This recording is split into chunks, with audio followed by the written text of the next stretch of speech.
Hi everyone again. We're back to read more Golden Bowl. We're on chapter 11. Now Jomar and Zepha have gotten to and they've gotten to Sida's house. So let's see what happens. Chapter 11. The Goldsmith's House. The small dark room they entered was mercifully cooler than the sun-baked streets. A man and a woman sat silently eating their midday meal at a small wooden table. "Are you Sida?" Jomar asked, bowing his head to the lean and graying man who was about the same age as his father. The man rose and looked somberly at him. "I've been waiting for you, Jomar, son of Durabi." He turned to Zepha. "But who is this?" Jomar hesitated, then took Zepha's hand and brought her forward. "Zepha, my sister." Sida and his wife said nothing, but Jomar knew by their narrowed eyes that they were displeased. Jomar spoke to the woman, hoping she might be as kind-hearted as his mother. "There's not enough food on the farm to feed us all, so at the last moment my father decided to send her with me."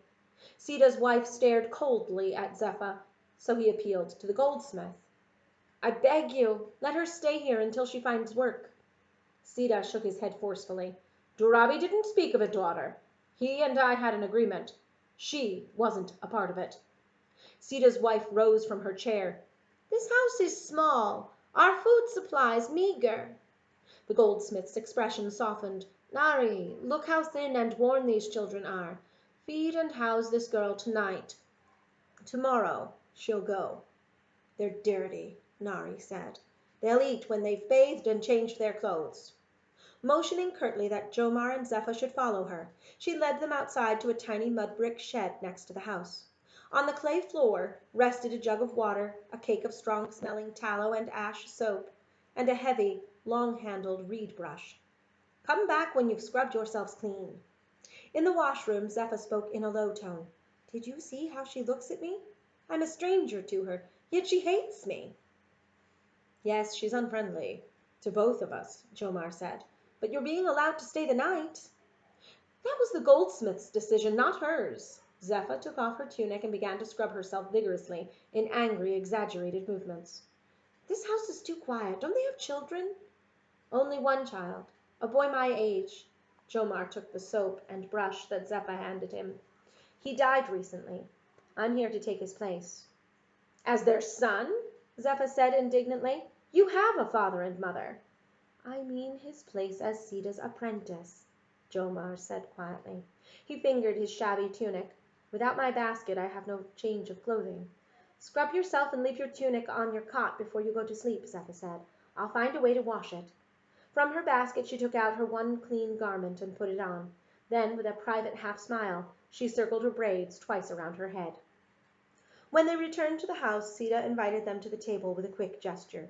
Without a glance or smile, Nari put down 2 bowls of soup. Following Zepha's lead, Jomar did not gulp down his food. The meal disappeared in moments, but Nari did not offer them a second serving. Jomar saw that the goldsmith was looking at him with sad eyes. "He's wishing his son sat at the table instead of me," Jomar thought, wondering if a sickness had caused his death. Sida gave a little shudder as if to throw off his thoughts, and rose from the table. "Come, I'll get you started." Without waiting for Jomar to follow him, he disappeared into another room that opened off from the living quarters. The goldsmith's wife spoke to Zepha directly for the first time. "You've no right to be here, so you'll have to work for me to earn your keep until you leave tomorrow. Clear the table, pick over the lentils, then boil them for tomorrow's meal." She left the table and went outside. Jomar had seen his sister's eyes harden as she listened to Nari. In one swift motion, Zepha loosened her crown of braids. "Why did you do that?" Jomar said. "I liked your braids piled high." "Because I'm a slave, not a lady," she said angrily. Jomar put a finger to his lips. "Lower your voice. They don't know you're a slave. Remember, you're better off cooking for her instead of for Malik and his crew." Zepha stacked the bowls on the table with abrupt movements. Jomar started off for the workshop. Chapter 12. Sida's Workshop. Determined not to be impressed by anything he saw, Jomar threw back his shoulders and stepped into a small, whitewashed room. He looked coolly about him. The workshop was dimly lit by 3 small, high windows. 2 work tables took up most of the space. Jomar thought the small beehive-shaped furnace on the floor looked like his mother's oven for baking bread. Also on the floor were a blowpipe to get a fire going, a basket of charcoal, a bowl full of water, and a flat stone worn smooth. Various tools of different shapes and sizes hung from hooks on the wall. Some were familiar, but most were strange to him. He pointed to an elegant tool that stood out from the others. "Isn't that the same tool that's carved into the brick over your door?"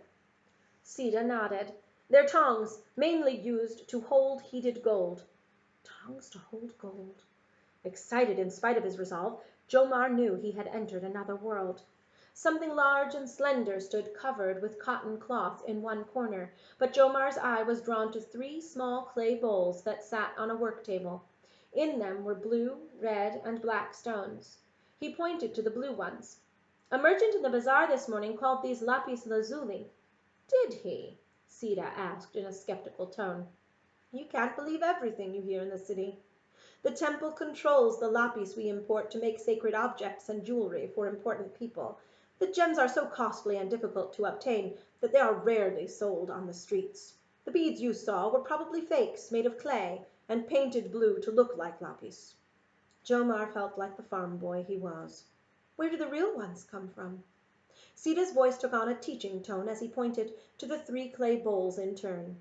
"Merchants travel over deserts or up snowy mountains to bring back red carnelian, black obsidian, and fine blue lapis.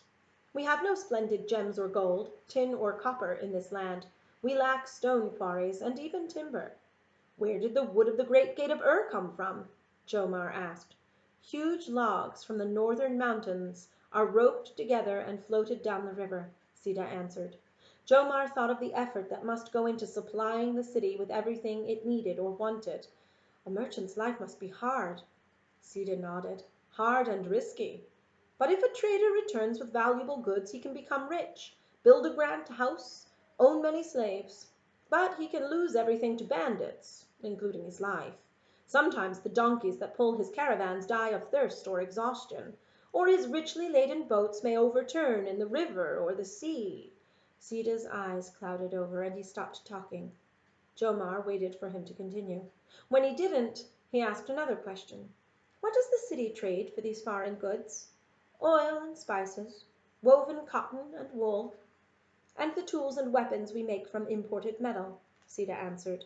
"But mostly we trade with the surplus grain that's piled up in temple storehouses."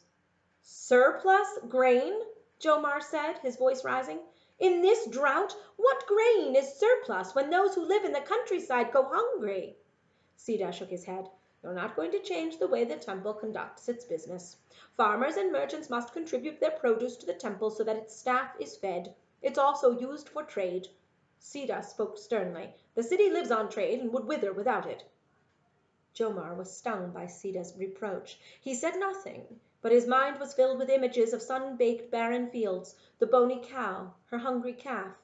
Sita picked up a thin rod of gold that was almost as tall as Zephyr. One end of the rod turned up at a sharp angle. "I've just finished this drinking straw for a high-ranking priestess."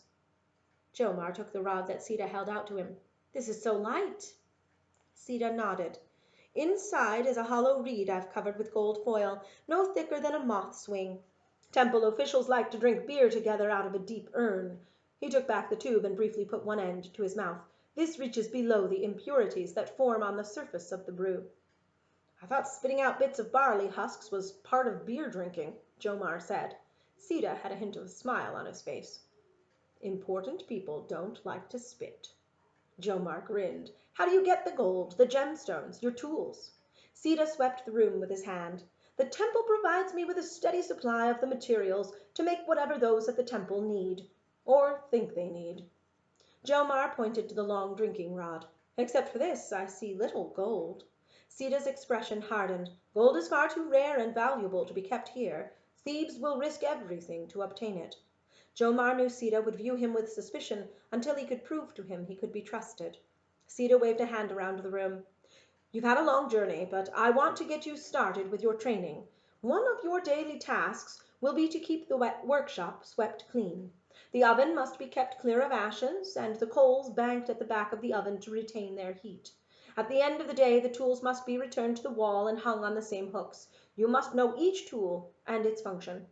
"Some are new to me," Jomar murmured. Sita nodded. "I'll touch each tool, name it, and describe how it's used. After I'm finished, you'll repeat what I've told you." Slowly and methodically, Sita went through every tool that hung from the wall. Then it was Jomar's turn, and he started off well. He pointed to familiar tools, such as hammers and knives, and described their function. But halfway through his assignment, he began to falter. When the name of the tool or its function escaped him, Jomar stammered. His pauses got longer and longer. "The goldsmith must think he made a foolish agreement with my father." Sita held his palm up and stopped the lesson. "You have little knowledge of this craft, but if you're clever, you'll find out what you must know by watching me." He changed the subject abruptly. "Your sister is a worry for us all. Where will she seek work?" "I'm not sure," Jomar answered. "She's good with farm animals, collecting dung for fire fuel, spinning wool." He trailed off, determined to honor the gatekeeper's warning not to speak of Zepha's musical skill. "Those are country chores," Sita said. "Is overrun with farm and village people in need of work." "Yes," Jomar said faintly. "We saw many of them on the road." Sita shook his head. "This city is full of peril for a young country girl. She must find employment soon. Otherwise you'll be forced to give up this apprenticeship in order to find her a secure place to live and earn her keep." Jomar was startled. Leave my apprenticeship before it begins? He imagined himself and Zepha wandering the city, hungry and homeless, or worse, joining the people outside the city walls who were offering themselves as slaves in order to survive. A terrible weariness overcame him. Beneath the fatigue was fear.